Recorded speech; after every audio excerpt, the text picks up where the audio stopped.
আহলে রাসূল শেরে আলীর ফুল ঘুমিয়ে গেছে জমিনে, শহীদ করিল দুশমনে। আহলে রাসূল শেরে আলীর ফুল ঘুমিয়ে গেছে জমিনে, শহীদ করিল দুশমনে। ইমাম হোসেন শহীদ হল কারবালার ওই জমিনে, শহীদ করিল দুশমনে। আহলে রাসূল শেরে আলীর ফুল ঘুমিয়ে গেছে জমিনে, শহীদ করিল দুশমনে। দশই মুহররম জুম্মাবারের দিন যুদ্ধের দামামা বেজে ওঠে, তরোয়ার নিয়ে আলী আকবর কারবালার প্রান্তে ছোটে। লস্কর ইয়াজিদ মারিল তীর, লস্কর ইয়াজিদ মারিল তীর, আলী আকবরের বদনে, শহীদ করিল দুশমনে। আহলে রাসূল শেরে আলীর ফুল ঘুমিয়ে গেছে জমিনে, শহীদ করিল দুশমনে। ইমাম হোসেন শহীদ হল কারবালার ওই ময়দানে, শহীদ করিল দুশমনে।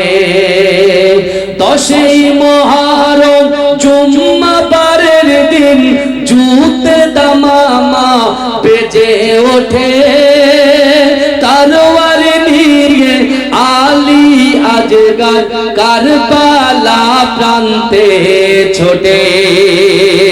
লস্কর ইয়াজিদ মারিল তীর, লস্কর ইয়াজিদ মারিল তীর, আলী আকবরের বদনে, শহীদ করিল দুশমনে।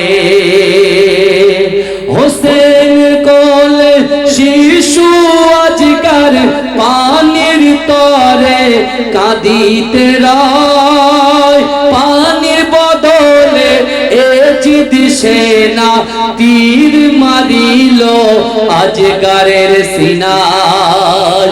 আজকারের রক্ত ঝরে পড়ে, আজকারের রক্ত টুপিয়ে পড়ে কারবালার ওই ময়দানে, শহীদ করিল দুশমনে।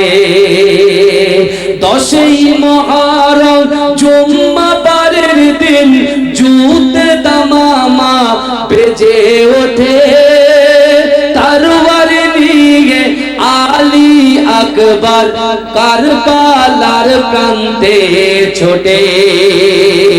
লস্কর ইয়াজিদ মারিল তীর, লস্কর ইয়াজিদ মারিল তীর, আলী আকবরের বদনে, শহীদ করিল দুশমনে। শিমুর ছিল মস্ত নামাজি, আহলে রাসূলকে মানত না। শিমুর ছিল মস্ত নামাজি, আহলে রাসূলকে মানত না। নবীর বংশ ধ্বংস করিতে দিলেতে রহম হলো না। লোভ লালসায় ছুরি চালায়, লোভ লালসায় ছুরি চালায়, হোসেন পাকের গর্দানে, শহীদ করিল দুশমনে। আহলে রাসূল শেরে আলীর ফুল ঘুমিয়ে গেছে জমিনে, শহীদ করিল দুশমনে। শিমুর যে ইমাম হোসেনকে তার গর্দানে যখন ছুরি নিক্ষেপ করছিল, তরোয়াল নিক্ষেপ করছিল, ওই শিমুর কিন্তু নামাজি ছিলেন। ছিলেন কি ছিলেন না? তারা কার কলেমা পড়েছিলেন আপনারা বলেন? আপনি তো কারবালার ঘটনা তো শুনবো ইনশাআল্লাহ, অনেকে শুনে পুরো সব মুখস্থ আছে, কিন্তু যে পয়েন্ট নিয়ে আলোচনা করছি আজকে কারবালা ঘটনা শুনতে মন চাইছে, কিন্তু আহলে বাইতকে আমরা কি ইহসান করেছি। ইমাম হোসেন শহীদ হয়ে যখন যাচ্ছেন, শহীদ হচ্ছেন, তিনি উম্মতে মুহাম্মাদিকে কি বার্তা দিয়েছেন? কুরুচিকর করার বার্তা দিয়েছে, পরচর্চা পরনিন্দা করার বার্তা দিয়েছে, হ্যাঁ মসজিদে আজান হচ্ছে ঘোরার বার্তা দিয়েছে, নামাজ না পড়ে। এই কথা বলেন? আপনি চিন্তা করেন তো, ইমাম হুসাইনের সঙ্গে ৭২ জন ছিল, তার ভিতরে নারী ছিল, বাচ্চা ছিল। কে ছিলেন? ইমাম হুসাইন হুজুরের নিজের বোন জাইনাব ছিলেন। এ বুঝতে পারছেন? তিনি বেপরদায় কি বাইরে এসেছেন একবার? কথা বলেন। আর আমাদের বাড়ি যখন কেউ ইন্তেকাল হয়ে যায় তবে কান্নাকাটি করে, বলে আচার খায়, আচার খায়। কবরে যখন রাখে আল্লাহকে বলে, আল্লাহ আপনার জিনিস আপনার কাছে ফিরিয়ে দিলাম। যখন মানুষ ইন্তেকাল করে তখন মনে পড়ে এটা আল্লাহর জিনিস, আর যখন বেঁচে থাকে তখন বলে আমার জিনিস। কি বুঝছেন? কথা বলেন না বাবা। আল্লাহর রাসূল জিবরাইলকে বলছে তুমি কি ইহসান করেছো, কি উপকার করেছো। জিবরাইল রাসূলুল্লাহর কাছে ২৫,০০০ বার এসেছে। বুঝতে পেরেছেন? ইখতিলাফ আছে, কিন্তু আমার আল্লাহর রাসূল যখন জিজ্ঞাসা করলে, জিবরাইল বলছে ইয়া রাসূলুল্লাহ আপনার কন্যা ফাতেমাকে জিজ্ঞাসা করুন আমি কি ইহসান করেছি, কি উপকার করেছি, আপনি আপনার ফাতেমাকে আপনি কি করুন জিজ্ঞাসা করুন। মা ফাতেমা তো জোহরা তো অবাক। জিবরাইল আল্লাহর রাসূল সাল্লাল্লাহু আলাইহি ওয়াসাল্লামকে জিবরাইল বলছে আপনি ফাতেমাকে জিজ্ঞাসা করুন কারণ। জিবরাইল রাসূলুল্লাহকে বলছেন ইয়া রাসূলুল্লাহ আপনার আহলে বাইতের ঘরে, পাক পাঞ্জাতনের ঘরে 10 দিন 20 দিন 1 মাস ধরে খাওয়া হতো না। ইমাম হাসান ইমাম হোসেন ওই জমিনে লুটিয়ে পড়ে কাঁদতো, আর এদেরকে সান্ত্বনা দেওয়ার জন্য আপনার কন্যা জান্নাতরানী নবীনন্দিনী মা ফাতেমাতুজ জোহরা রাদিয়াল্লাহু তাআলা আনহা উনানের উপরে একটা হাঁড়িতে গরম পানি তিনি জাল দিয়ে রাখতেন, আর পানিটা টকবক করে ফুটতো, ওদেরকে বলতো এই রান্না হয়ে গেলে খাওয়াবো। কিন্তু ইয়া রাসূলুল্লাহ ওই দুই বাচ্চা যখন কাঁদতেন, জান্নাতের যুবকদের সরদার দুটো যখন কাঁদতেন, মা ফাতেমা তাদের থামানোর জন্য চলে যেতেন, কিন্তু অনেক সময় ওই উনানের আগুনটা নিভে যেত। আমি জিবরাইল বসে বসে উনানে আগুন দিতাম। জোরে বলে, জোরে বলবেন না? আল্লাহ রাসূল বলছে তুমি আমার মেয়ে, তুমি আমার আহলে বাইতকে এত বড় ইহসান করেছো। ঠিক আছে, কিন্তু এখন সামনে তো জায়গা নেই। আমার ফাতেমা আছে, আমার হাসান আছে, আমার হুসাইন আছে, আমার আলী আছে, তা বরঞ্চ এক কাজ করো, তুমি আমার পিছনে একটা জায়গায় বসে বসে তুমি আমাদের সাথে জিকিরে মগ্ন হয়ে যাও। জোরে বলুন না? জোরে হবে না ভাই? চিৎকার দিয়ে হবে না? অত সহজ।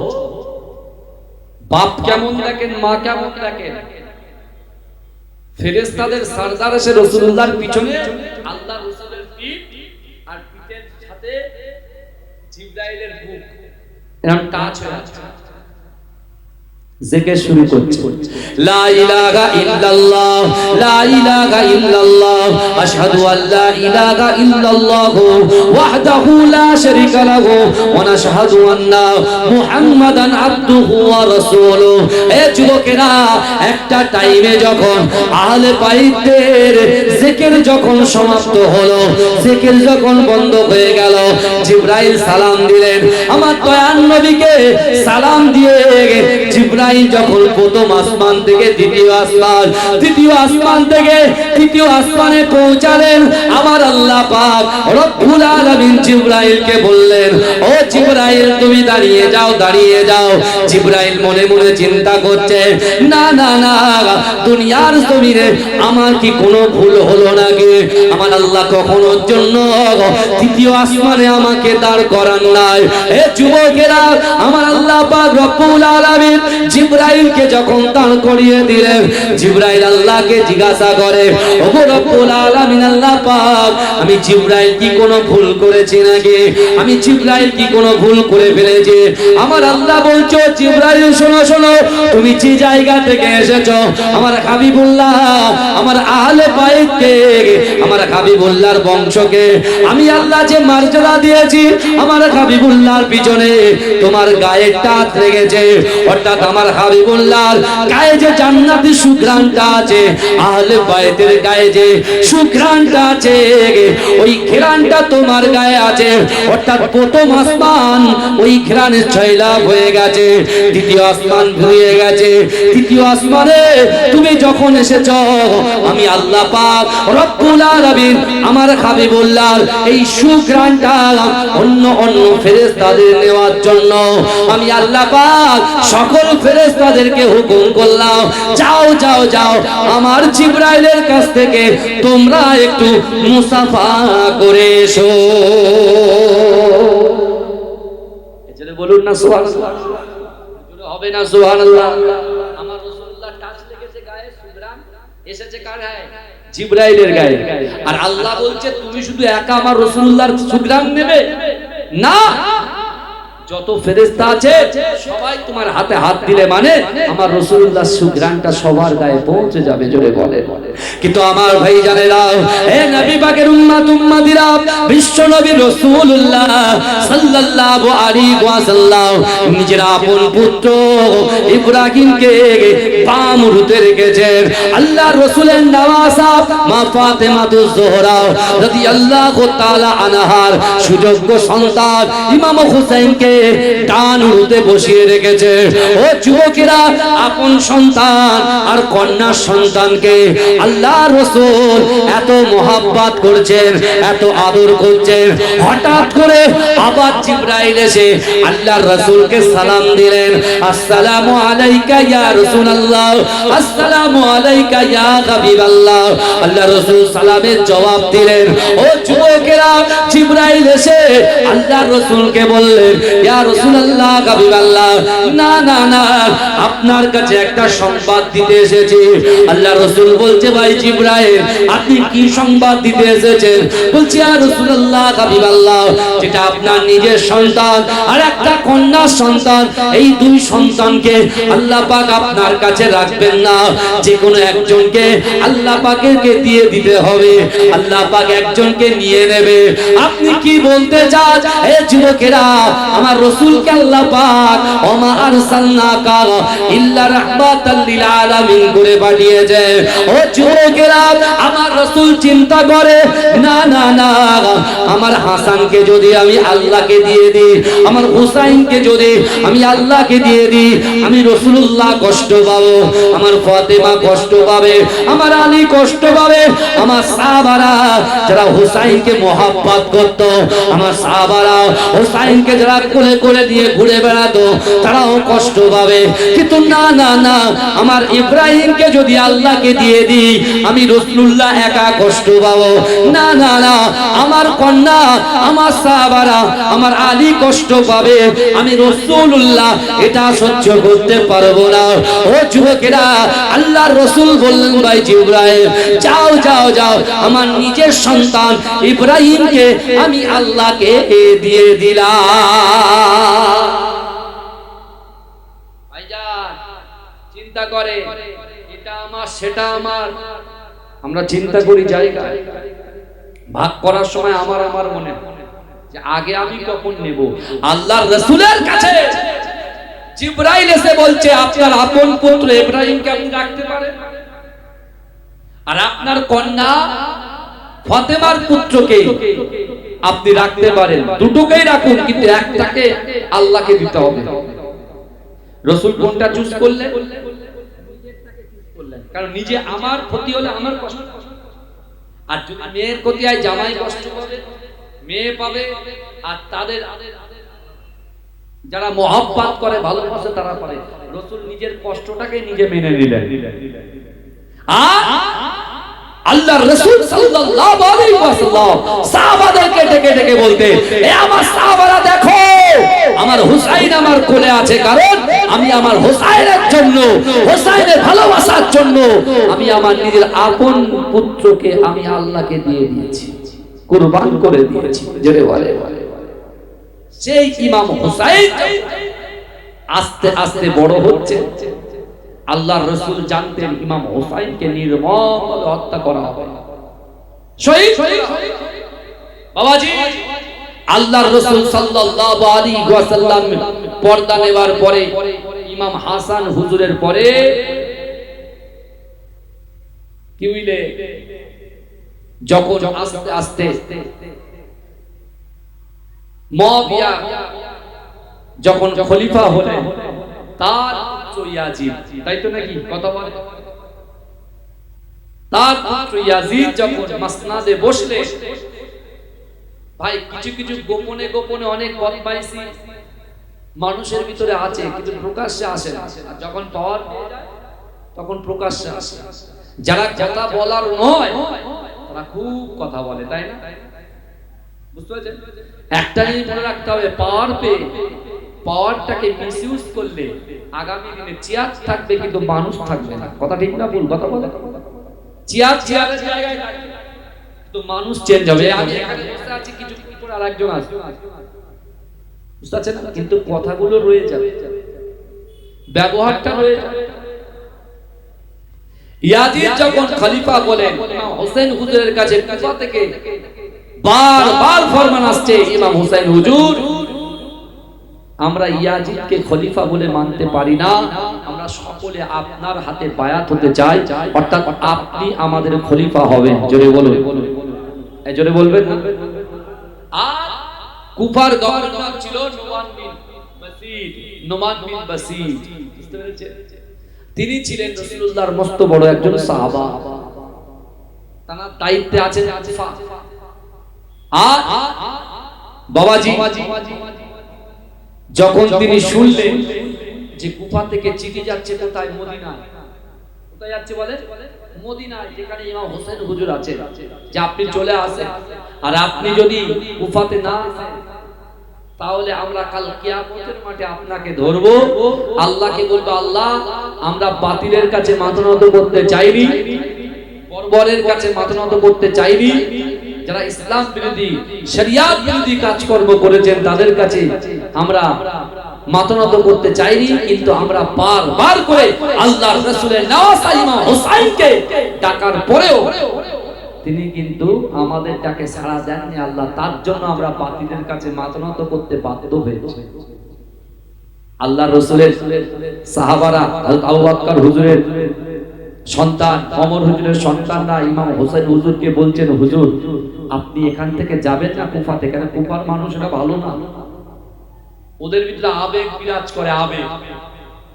হ্যাঁ, যখন কেউ দাঁড়িয়ে যায় বাতিলের বিরুদ্ধে, যখন কেউ কথা বলে, কিছু মানুষ আবেগ তাড়িত হয়ে তার পিছনে এসে দাঁড়িয়ে যায়, আর যখন যে লিড দিচ্ছে তার কাছে এসে অন্যজন যখন তার বিরুদ্ধে চলে যায়, অর্থাৎ প্রশাসন হোক বা অন্য কেউ হোক, যখন তার বিরুদ্ধে অ্যাটাক করে, সেই সময় তার পাশে কেউ থাকে না। বিপদে যখন আপনি পড়বেন, আপনি মাইক পেয়েছেন, বড় বড় কথা বলছেন, বুঝতে পারছেন না?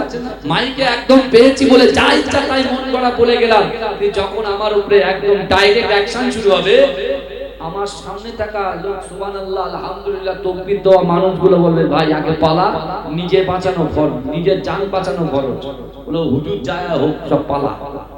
বুঝতে পেরেছেন না? এরকম কুফাবাসীরা ছিল, এরকম যে আলী হুজুরকে শহীদ করা হয়েছে, হাসান হুজুরকে বিষ পান করে মারা হয়েছে, আবার সেই কুফাবাসীরা ডাকছে কাকে? ইমাম হোসেন হুজুর।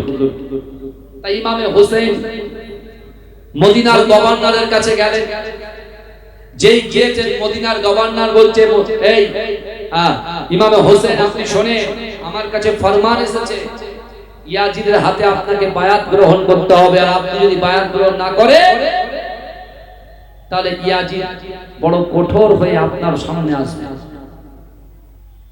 বুঝতে পেরেছেন? ভালো করে বোঝে। ইমাম হোসেন বলছে, না আমি এটা কখনো চাই না, রক্তক্ষয়ী জীবন আমি আর চাই না, কারণ আমার আব্বা জান শহীদ হয়েছে, আমার ভাই শহীদ হয়েছে, আর আমি যদি কুফাতে গিয়ে যদি ঝামেলা হয়, ঝগড়া হয়, অশান্তি হয়, ফাসাদ হয়, যুদ্ধ হয়, আমি যুদ্ধ করতে চাই না, বরঞ্চ আমি মক্কা মদিনা থেকে মক্কায় চলে যাব, মক্কায় গিয়ে আমি বাকি জীবনটাকে ইবাদত বন্দেগী জিকির আজকারে কাটিয়ে দেব। জোরে বলে, জোরে বলবেন না? চিৎকার দিয়ে বলুন না সুবহানাল্লাহ। আমার ভাইরা ভালো করে বোঝেন, ইয়াজিদ কি ছিল?